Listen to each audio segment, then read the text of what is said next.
interesting interview that we alluded to earlier that we wanted to bring you between Anderson Cooper and Bill Gates. Now, as you know, if you've been watching this show, recent reporting about not only Bill Gates, but also the nature of his divorce from his wife indicates that he was having a whole lot of interactions with one Mr. Jeffrey Epstein that his now former wife, Melinda Gates, was not terribly happy about.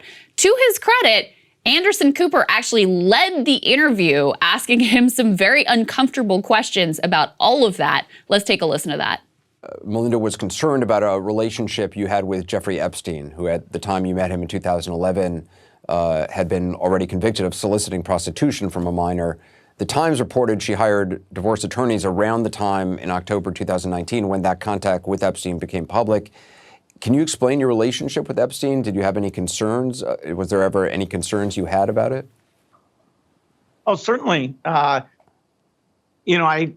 had several dinners with him, hoping that what he said about getting billions of philanthropy for global health through contacts that he had might emerge. When it looked like that wasn't a real thing, that relationship ended. But it was a huge mistake to spend time with him, to give him the credibility of, being there. There were lots of others in that same situation, but I made a mistake. And by the way, that's the end of the clip there. But just so you know, Anderson does not follow up there whatsoever. And so while I do want to give him credit for even asking the question, which I think 90-some% of cable news hosts would not have even done that, what Gates says there is just not at all consistent with what's been reported. And we have New York Post, of course, is there to remind everyone of what has been reported out before. According to this original report, actually came from the Daily Beast, Epstein and Gates met dozens of times from 2011 to 2014. I think the Wall Street Journal also had some reporting to this effect, with Gates treating the get-togethers as an escape. A person who attended some of the meetings told the publication they happened at Epstein's infamous Manhattan Upper East Side mansion that's pictured there. And this other person said it's not an overstatement. Going to Jeffrey's was a respite from his marriage. It was a way of getting away from Melinda. The reporting even suggested that he was getting marriage advice from Jeffrey Epstein. So the way he portrays it there, and of course he denies a bill never received or solicited personal advice, et cetera, et cetera. So just to put that out there for the lawyers. But the way he portrays it of like, we had a couple of dinners, I found out there was no there, cut off communication, that was it, is radically different from what everyone else who was involved in the interactions said that was going on there. Yeah, and to be fair to Anderson, he does actually go on. He doesn't ask a follow-up about that, but he goes on to ask him about a separate affair that we know that Bill Gates had. And actually, as awkward as Bill Gates was there, his answer to that question, I think, is even more awkward because you see it more and more in his body language as he talks, that he's awkward, he's evasive, he's defensive. He does the opposite of like wearing his heart on his sleeve and telling everybody the truth to get it all out there. He's clearly trying to conceal like a number of things. And to your point, I had several dinners with him. No, bitch, you were besties with the guy who runs like Billionaire Pedophile Incorporated. Yes. That's what it was. And you look at the list of the people who were close with Jeffrey Epstein, whether it's Bill Clinton, Alan Dershowitz, it's sort of like a who's who of science-y people and a who's who of billionaire creeps.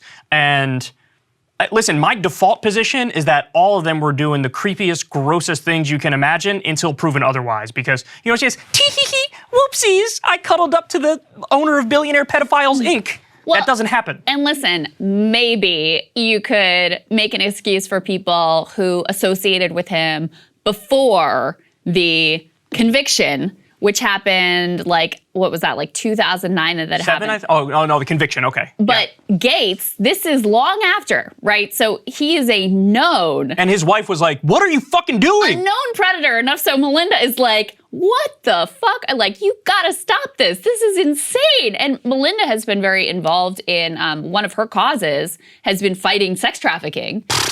So here's her husband going to get marital advice from Jeffrey Epstein and having like boys' nights out with him. That's like getting morality advice from Ted Kaczynski. Can you imagine? And so, I mean, why does this story matter? First of all, Bill Gates is a very, very powerful, influential person who basically runs public health, got all of his riches from his own monopoly. Ruthless monopolist bullshit. Yeah, I mean, he's criminal monopolist who's now forcing the rest of us to deal with criminal monopolists in terms of big pharma. And we've talked about the way that that's really hampered the ability to get vaccines out to the rest of the world. So very significant to know what's going on here. But it's just this mystery of how was Epstein able to ingratiate himself with all of these people over so many years and be completely protected for years and years and years from any sort of consequences for his horrific actions, to the point where he can be palling around with what you have to say is one of the most powerful people on the planet and giving him marital advice. Like, that is really shocking. Yes. Now, there's the official story, which is at least partly true, probably mostly true in terms of how Epstein got his wealth. There is a billionaire who was the head of, I think, Bath and Body Works and Victoria's Secret. It's the limited company, or L or whatever. Yes. Right. Limited, Victoria's Secret, Bath and Body Works, they're all part of one company. Right. So this Midwestern guy, mild-mannered, and apparently this guy was very lonely, had no friends, and Leslie Wexner. There you go. The sophisticated con man, Jeffrey Epstein, was able to snuggle up close to this guy and basically was his everything, was his financial advisor, was his friend, and, he ended up getting a lot of that dude's money. Now, that's the official story. That's definitely at least partly true.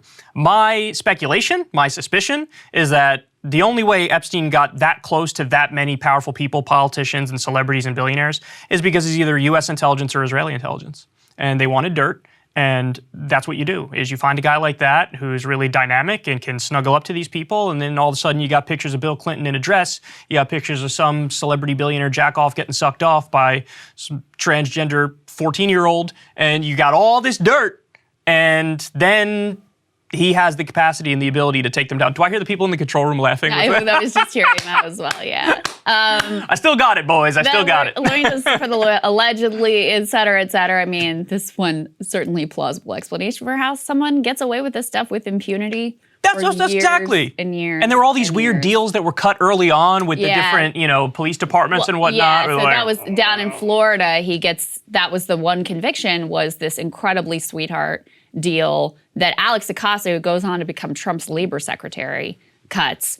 And the deal itself certainly appears on its face to be illegal and violated the rights of his victims in not informing them that this deal was ultimately cut. Dershowitz and Ken Starr were his lawyers at the time. But yeah, I think, part of what's going on here is because he was able to ingratiate himself in these circles, he's able to get compromising information. Like, you don't want to be the one to blow the whistle on this guy when you were at the parties, and who knows what else you may have seen or, been affiliated with.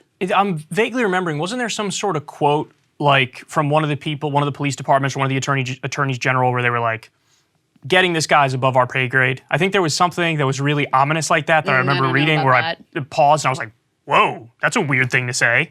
So, yeah, I mean, let's also remember, though, that when it comes to Bill Gates, one of the only reasons why anybody ever accepted him for any amount of time is that he had a fantastic PR team. And one of the theories is that the reason why he did all of this charity early on is that it sort of changed his image. Because there was a time in the 90s, and early 90s, I think, when he was viewed as like this ruthless monopolist who was snuffing out the competition. He was known as a huge asshole, and he was doing all these unethical things. Yeah, and then he started doing this charity stuff where he changed his public image to the point where there was some glowing Netflix documentary or some shit that was made about him. It was really gross. But yeah, all of that is PR bullshit. And to your point, I learned this from you. When you look at what he did with public health when it comes to the COVID vaccine, this is a guy who said, we're going to vaccinate the world through our charity, through COVAX. And they were only able to get, a couple 100 million vaccines when they needed like billions? Totally pathetic. And he was fighting the patents. He was fighting to keep the patents in place. So in other words, that means that all the pharmaceutical companies can get phenomenally wealthy as people can't get vaccinated. They won't let them make cheap generic vaccines to vaccinate the world because of people like Bill Gates. Yes, that is precisely right. And just completely parroting Big Pharma talking points, because he He got his money from being a monopolist. He got his money from being able to use and abuse these patent protections. So he is an ideologue where this stuff is concerned, which not only has dramatically impacted the fight against COVID, like if you care about fighting the Delta variant and all of these things, which everyone should, and making sure that we don't have an even more deadly variant come around, like the best thing you could do in the entire world right now is to get the world vaccinated. Of course, we could do better here. Of course, there's things, we need everybody here who can get vaccinated to get vaccinated. But there are so many countries around the world that have barely administered their very first dose. And there's almost no one more complicit in making that the case than Bill Gates. And one thing that's really sad is, I don't know if you covered, I covered this polling a while back on like the way liberals and conservatives feel about billionaires. Bill Gates, wildly popular with Democrats. Democrats love this guy on a personal level. Do you think that's dropping though? Is that dropping? I doubt it. I really doubt it because this kind of stuff gets so little mainstream coverage. Like most of the world— Anderson Cooper is the definition of mainstream. I know, but most of the world does not know about his involvement in making sure that the world does not get these life-saving vaccines. Because our media is broken. Exactly. Everybody should know that. Is broken. That's right. So that's why it's sort of shocking when you see Anderson Cooper ask even a moderately challenging question of Mr. Gates. Indeed. Hey guys, thanks so much for watching. That's right. Just as a reminder, you can become a premium subscriber today. Watch the full show completely uncut. Our reactions to each other's monologues. You get to listen to it. You get to ask us questions. All that good stuff. Link is right there in the description or at breakingpoints.com. Best of all, great way to say screw you to the mainstream media.